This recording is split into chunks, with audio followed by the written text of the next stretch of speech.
Bonjour à tous et merci de nous suivre. Ce matin, nous allons commencer notre revue de la presse avec le journal de l'économie et des finances Éco-Matin qui parle de crédit à l'économie, dépôt, total bilan, résultats nets et bien d'autres. Banque Atlantique réalise la meilleure progression sur le marché bancaire camerounais.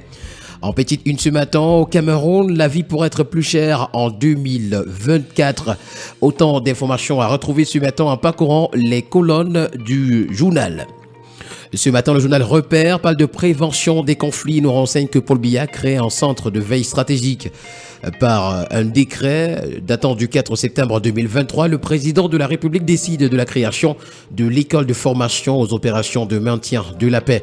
Le même texte définit également les modalités d'organisation et de fonctionnement de la dite structure qui sera basée à Motiboum, département du Oignon. C'est dans la région de l'Est. Et puis, poisson pourri en pied des unes, Congèle-Cam est à la barre. Le quotidien L'économie ce matin parle d'évaluation et nous renseigne et nous présente les secteurs ayant enregistré le plus grand nombre de pertes d'emploi en 2022. Selon les statistiques officielles, un peu plus de 5000 personnes se sont retrouvées au chômage l'année dernière. L'information ce matin est à retrouver en page 5. Pour l'hebdomadaire Expression économique, on parle du budget 2024. Retrouvons l'éclairage sur la circulaire de Paul Biya. Institution d'une taxe carbone, opérationnalisation du dispositif de marquage des bières, application d'une taxation modérée à l'exportation en faveur des produits finis au Cameroun sont entre autres les prescriptions du président de la République au gouvernement dans la circulaire relative à la préparation du budget de l'État. L'information ce matin, vous l'aurez en parcourant les pages 6 à 7. Le drapeau ce matin s'intéresse aux enfants portés disparus et nous renseigne que le phénomène devient inquiétant. Le phénomène des enfants portés disparus est de plus en plus inquiétant dans nos villes. Chaque jour, de nouveaux cas sont signalés, amplifiés par les réseaux sociaux d'ailleurs. Des jeunes comme Ongene Aline, Wandy Diomeni Franck, Nicole et Topi sont introuvables depuis des semaines. L'information ce matin est à retrouver en page 6.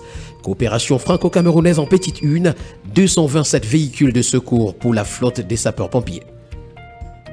Le quotidien L'Info à chaud ce matin s'intéresse à Lady Ponce et à Coco Argenté et titre Le duel argenté. D'après le commentaire qu'en fait le journal, les bisbilles entre les deux mégastars de la musique camerounaise quittent les réseaux sociaux pour les tribunaux. Une citation directe a déjà été servie. L'information, vous l'aurez en parcourant les pages 2 et 3. En petite une ce matin, on parle du financement des Amazoniens. Eric Tato interpellé aux États-Unis.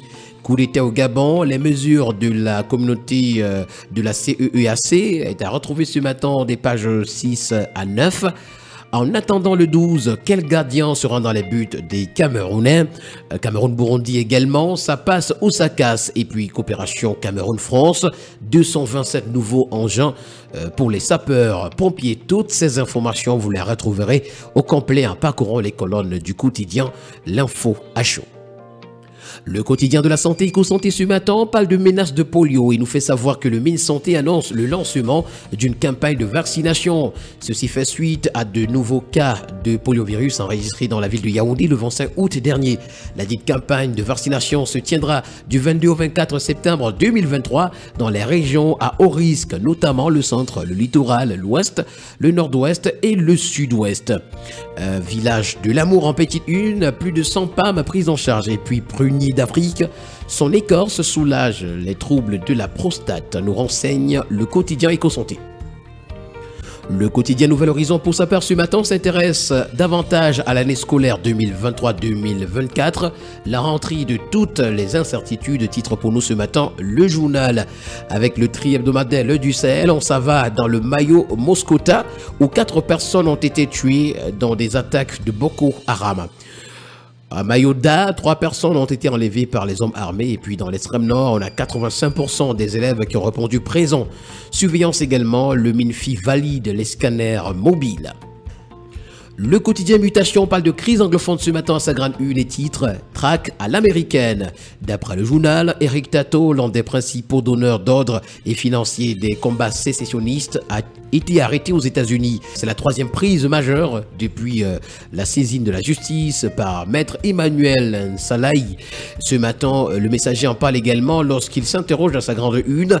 Crise anglophone, la chute du Faucon, présenté comme l'un des principaux financiers du mouvement sécessionniste dans les régions du Nord-Ouest et du Sud-Ouest, Eric Tato a été arrêté hier aux États-Unis. Fusion ECAM et JICAM ce matin à pied des unes, l'autopsie du professeur Étienne Atangana est à retrouver. L'expert en droit public décrypte l'annulation de ce processus entre les associations interpatronales. Le quotidien national bilingue Cameroun Tribune pour sa part ce matin parle de maintien de la paix par issue la formation, titre pour nous le journal. Le président de la République, Paul Biya, a créé lundi dernier une école dédiée à cette mission. Cette nouvelle académie qui aura son poste de commandement à Mocheboum, dans la région de l'Est, va permettre aux éléments des forces de défense et de sécurité déployés sur plusieurs théâtres d'opération à l'extérieur du pays d'enregistrer des résultats encore meilleurs, nous renseigne le journal ce matin à sa page 2. Le quotidien Vert Émergence ce matin nous amène dans la partie septentrionale du Cameroun et notamment à l'extrême nord où 200 attaques de Boko Haram ont été recensées en un an. Kennedy et Jachin, petite une, le SDF doit se réconcilier dans sa diversité. Et puis Banane baisse des exportations du Cameroun. Terminons ce matin par le journal à caractère satirique, le Popoli, qui parle de la chute d'Ali Bongo, en nous faisant savoir qu'Etoudi a l'œil sur sa sécurité. Et puis à 100 millimats, deux maires s'affrontent au tribunal pour escroquerie. Mesdames et messieurs, voilà qui met en terme à cette autre sortie de la revue de la presse camerounaise. Merci d'avoir été des nôtres ce matin. On se retrouve demain pour un nouvel exercice.